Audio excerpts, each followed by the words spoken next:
नील पर्वत का रहस्य। बहुत समय पहले की बात है। हिमालय की गोद में बसा एक छोटा सा गांव था, मणिधरा।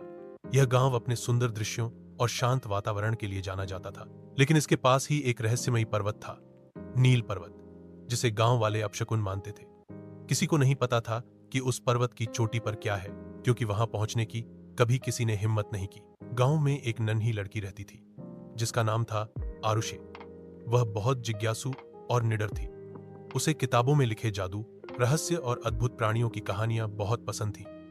जब भी वह नील पर्वत को देखती, उसकी आंखों में चमक आ जाती और मन में सवाल उठते, आखिर उस पर्वत पर क्या है।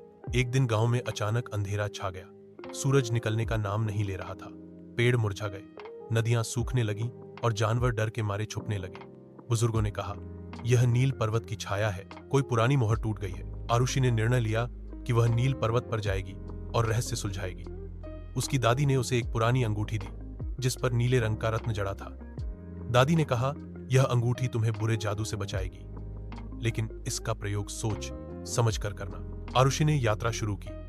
रास्ते में उसे बोलने वाला एक उल्लू मिला, जो असल में एक जादुई रक्षक था, गुरुक। उसने कहा, मैं तुम्हें चोटी तक ले जा सकता हूं, लेकिन तुम्हें 3 परीक्षाएं देनी होंगी।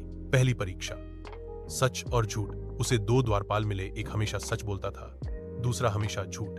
एक ही रास्ता पर्वत की चोटी की ओर जाता था, दूसरा मौत की ओर। आरुष ने चतुराई से सवाल पूछा, अगर मैं दूसरे से पूछूं कि सही रास्ता कौन सा है, तो वह क्या बताएगा। फिर उसने उल्टा रास्ता चुना और बच गई दूसरी परीक्षा। भय का सामना। एक गुफा में उसे उसका सबसे बड़ा डर दिखाया गया, अकेलेपन का। चारों ओर सन्नाटा था, सब कुछ खो जाने का आभास था। लेकिन उसने अपनी दादी की दी अंगूठी को कसकर पकड़ा और कहा, मैं अकेली नहीं हूं, मेरी हिम्मत मेरे साथ है। डर दूर हो गया। तीसरी परीक्षा, त्याग। उसे एक जादुई फूल मिला जो सारी दुनिया में प्रकाश फैला सकता था, लेकिन एक घायल हिरण उसी फूल से ही ठीक हो सकता था। उसने बिना झिझक फूल हिरण को दे दिया।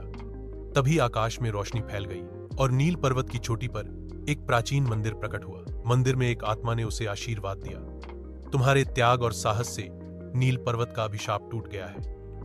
अब यह जगह फिर से उजली होगी। आरुषि गांव लौटी तो अंधेरा छंट चुका था।